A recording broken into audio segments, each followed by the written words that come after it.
Baba, egameni lomfeli wethu nguJesu Kristu, uNkulunkulu onamandla, sibiza igama lakho elingcwele. Sibiza igama likaJesu Kristu. Leli gama esiliphiwe ukuba sikhuleke ngalo, siphiliswe ngalo, sisindiswe ngalo. Yilo leli gama namuhla ekuseni silibizayo. Ngalo leli gama likaJesu sithi bayede ngonyama yezulu.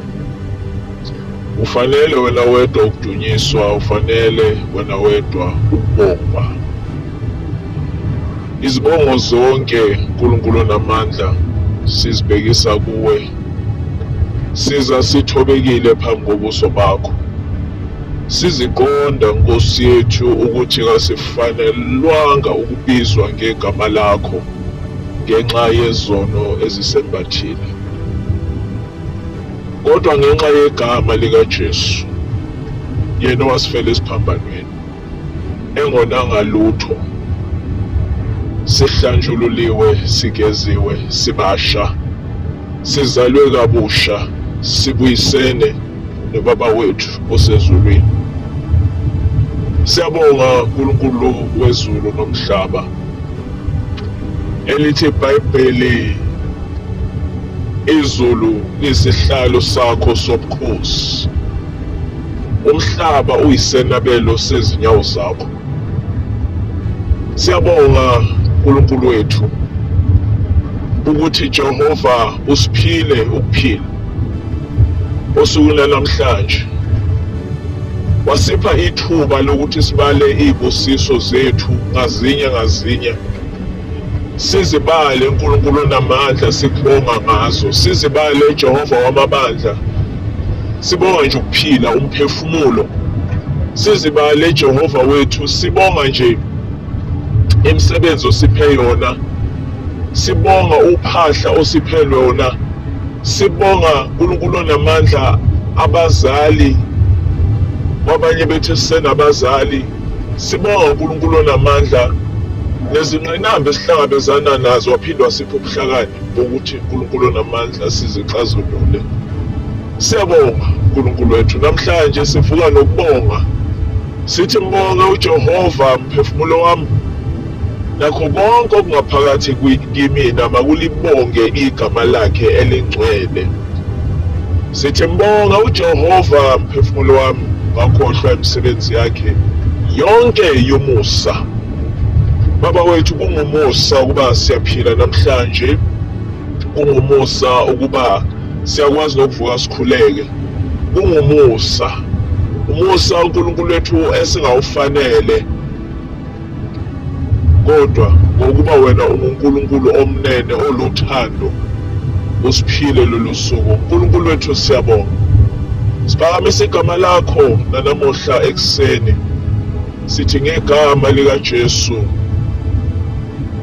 siyabonga. Baba wethu, seseliqala lolu suku, sifundise uNkulunkulu wethu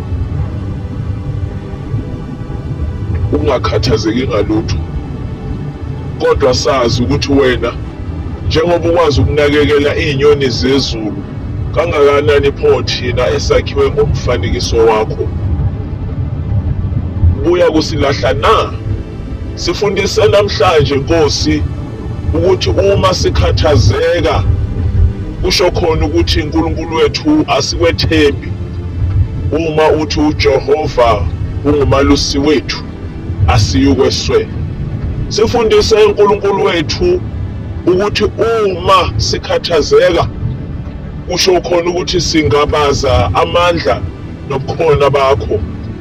Uma sikhathazeka, kusho ukuthi uNkulunkulu wethu, ngamanye amazwi sithi thina sizidalile futhi thina singazinakekela. Sifundise Nkosi ukwenceka kuwe, singangabazi.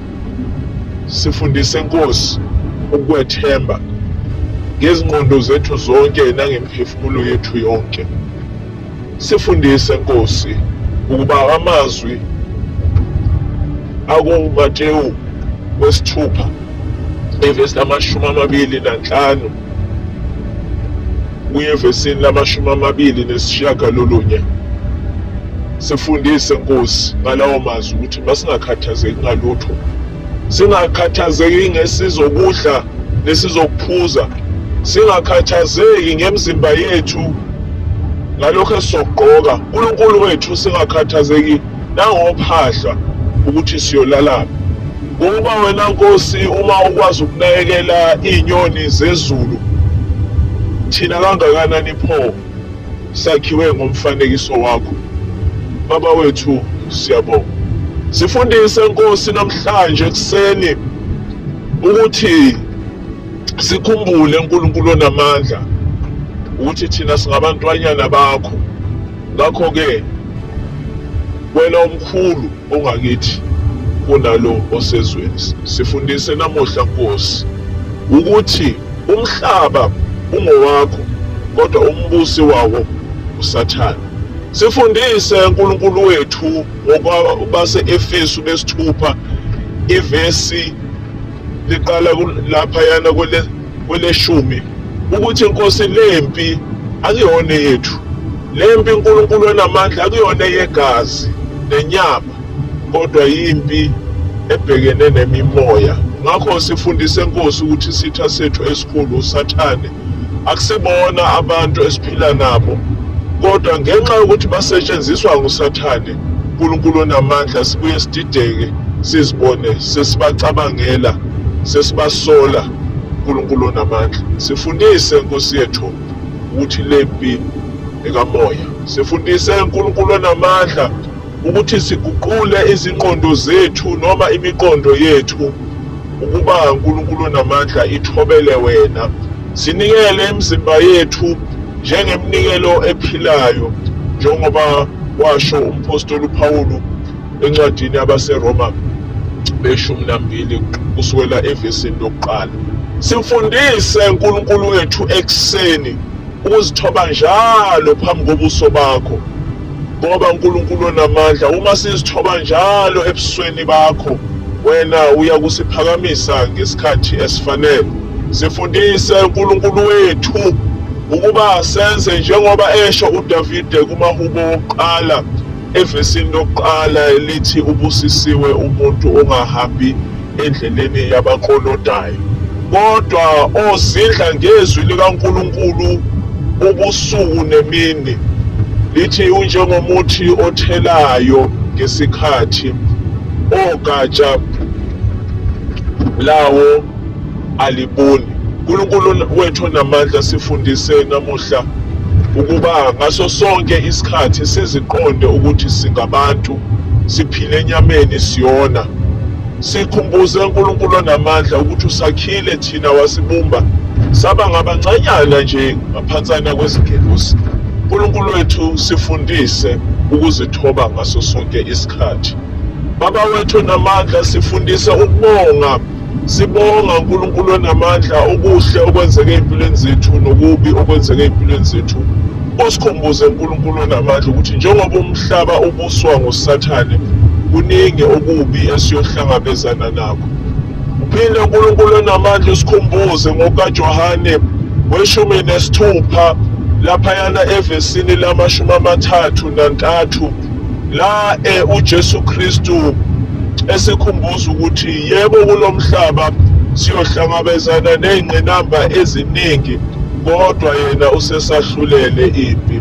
Sifundise uNkulunkulu wethu ukwazi ukuthi ukuphila akusikhono kwethu kodwa wena uNkulunkulu onamandla ungumqali nomphelelisi wezimpilo zethu. Babona amandla sifundise ukulithanda nokulethemba igama lakho ngazo zonke izikhathi.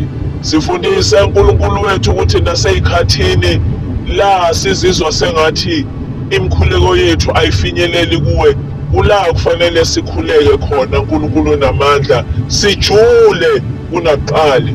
Sifundise uNkulunkulu onamandla ukuthi lempi akusiyona eyethu kodwa ingeyakho.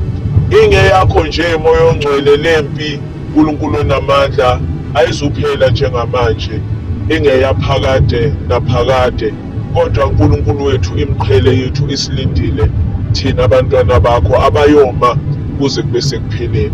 Sifundise uNkulunkulu wethu ukuthi uthando lwakho kithina abantu lukhulu. Wanikela ngendodana yakho ukuba ibethelwe emthini wehlazo ukuze thina namuhla sizobizwa ngabasindisiweyo. Sifundise uNkulunkulu namandla ukulithanda nokulikhonza izwi lakho.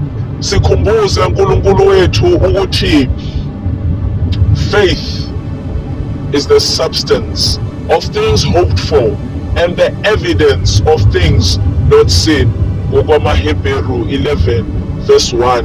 Sifundise uNkulunkulu wethu ukuthi it is impossible to please God without faith.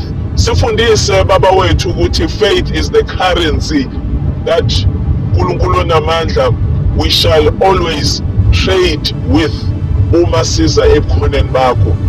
uNkulunkulu wethu besingeke size kuwe uma besingakwethembi, besingeke sikhuleke kuwe uma uNkulunkulu namandla besingathembi amandla asegazini likaJesu. Sifundise uNkulunkulu wethu ukuthi ngegama lakho Jesu kuguqa phansi konke, kutusa ubukhosi nobungqongqoshe bakho. Baba wethu siyabonga ekseni ngegama likaJesu. Babona amandla thinta inhliziyo ezidingayo namuhla ekseni.